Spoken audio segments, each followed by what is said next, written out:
KSRTC ബസ്സുകളുടെ തത്സമയ യാത്രാ വിവരങ്ങൾ ചലോ മൊബൈൽ ആപ്പിൽ ഇനി ലഭ്യമാകുമെന്ന് മന്ത്രി KB. Ganesh Kumar Pathanapuram KSRTC ഡിപ്പോയുടെ office ഉദ്ഘാടനം നിർവഹിക്കുകയായിരുന്നു അദ്ദേഹം.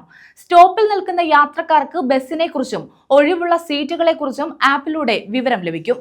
ടിക്കറ്റ് എടുക്കാൻ ഉപയോഗിക്കുന്ന സ്മാർട്ട് കാർഡുകളും മൊബൈൽ ആപ്പ് വഴി ചാർജ് ചെയ്യാനാകും. അച്ചടിച്ച 90,000 കാർഡുകളിൽ 82,000 കാർഡുകൾ വിൽപ്പന നടത്തി. 5 ലക്ഷം കാർഡുകൾ കൂടി ഉടൻ സജ്ജമാക്കുമെന്നും അദ്ദേഹം അറിയിച്ചു. നിലവിൽ 26 കെഎസ്ആർടിസി ഡിപ്പോകൾ ഓഫീസ് സംവിധാനത്തിലേക്ക് മാറി. റോഡിലേക്ക് മാലിന്യം വലിച്ചെറിയാതിരിക്കാൻ ബസ്സുകളിൽ ഏർപ്പെടുത്തിയ ഡസ്റ്റ്ബിൻ സൗകര്യം സ്വകാര്യ ബസ്സുകളിലും സജ്ജമാക്കും. ദീർഘദൂര യാത്രയ്ക്ക് കൂടുതൽ സൗകര്യങ്ങളോട് കൂടിയ ബസ്സുകൾ ഉടൻ നിരത്തിലിറക്കുമെന്നും വൈഫൈ സംവിധാനം ഏർപ്പെടുത്തുമെന്നും മന്ത്രി കെ.ബി. ഗണേഷ് കുമാർ പറഞ്ഞു. ഇന്ത്യയിൽ നിർമ്മിക്കുന്ന ഏറ്റവും ഉന്നത നിലവാരമുള്ള വണ്ടികളാണ്. അത്ര മനോഹരമായ സീറ്റുകളും സൗകര്യങ്ങളുമുള്ള വണ്ടിയാണ് വരാൻ പോകുന്നത്. സ്ലീപ്പർ ബസ്സുകൾ, സെമി സ്ലീപ്പർ, പിന്നെ സ്ലീപ്പറും സെമി സ്ലീപ്പർ സീറ്ററും സ്ലീപ്പറും കൂടിയുള്ള വണ്ടികൾ, വൈഫൈ സംവിധാനങ്ങൾ, ഇതെല്ലാം വിജയമായി മാറും. അതെല്ലാം വരുമ്പോൾ ഇതിലേക്ക് യാത്ര ആകർഷിക്കും.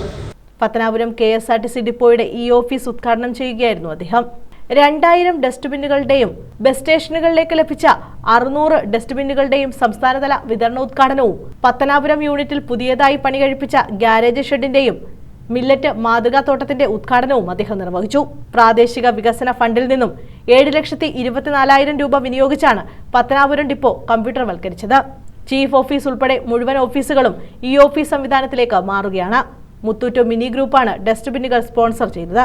ഇനി എന്താണ്, ഓരോ ബസ് സ്റ്റേഷൻ വൃത്തിയായി സൂക്ഷിക്കുക. ഇവിടെ ഇന്ന് നമ്മളൊരു പദ്ധതി നടപ്പിലാക്കി. അതിന് മുത്തൂറ്റ് ഗ്രൂപ്പാണ് നമ്മളെ സഹായിച്ചത്.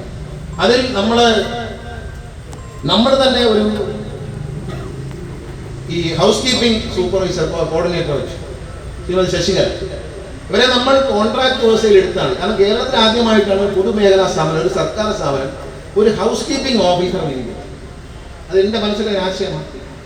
അങ്ങനെ വെച്ചു. എന്താണ്, നമ്മൾ വൃത്തിയായി ബസ് സ്റ്റേഷൻ വൃത്തിയാക്കണം. നമുക്ക് അഭിമാനത്തോട് പറയാം, ഈ വർഷം മുഖ്യമന്ത്രി കൊട്ടാരക്കരയിൽ പ്രഖ്യാപിച്ച ശുചിത്വ കേരള മിഷന്റെ ഭാഗമായി സമ്പൂർണ്ണ മാലിന്യമുക്ത കേരളം പദ്ധതിയിൽ ഏതാണ്ട് 64 സ്ഥലങ്ങൾ അല്ലേ ഡിപ്പോൾ, ഇത്ര ഡിപ്പോയ്ക്ക് സമ്മാനം കിട്ടിയത് 10 ഡിപ്പോ ഒഴിച്ച് ബാക്കി 93 ഡിപ്പോയിൽ 10 ഡിപ്പോ ഒഴിച്ച് ബാക്കി മുഴുവൻ ഡിപ്പോകളെയും ശുചിത്വ കേരള മിഷൻ അംഗീകരിച്ചുകൊണ്ടുള്ള സമ്മാനവും സർട്ടിഫിക്കറ്റും കെഎസ്ആർടിസി ലഭിച്ചിട്ടുണ്ട്.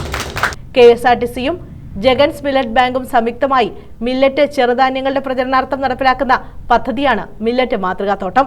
പത്തനാപുരം ഗ്രാമപഞ്ചായത്ത് പ്രസിഡന്റ് എൻ തുളസി അധ്യക്ഷത വഹിച്ചു. കെഎസ്ആർടിസി ചെയർമാനും മാനേജിംഗ് ഡയറക്ടറുമായ PS പ്രമോജ് ശങ്കർ, ജില്ലാ പഞ്ചായത്ത് അംഗം സുനിത രാജേഷ്, പത്തനാപുരം ഗ്രാമപഞ്ചായത്ത് വൈസ് പ്രസിഡന്റ് നസീമ ഷാജഹാൻ, വികസനകാര്യ standing committee chairman AB Ansar, ക്ഷേമകാര്യ സ്റ്റാൻഡിംഗ് കമ്മിറ്റി ചെയർമാൻ KY സുനറ്റ്, ആരോഗ്യ വിദ്യാഭ്യാസ standing committee chairperson Balkis Beegum, block panchayat അംഗം ഷീജ ഷാനവാസ്, വാർഡംഗം Saluja Dileep, KSRTC executive director PM Sharaf Muhammad, KSRTC ജീവനക്കാർ, യാത്രക്കാർ തുടങ്ങിയവർ പങ്കെടുത്തു. News bureau, Pathanapuram.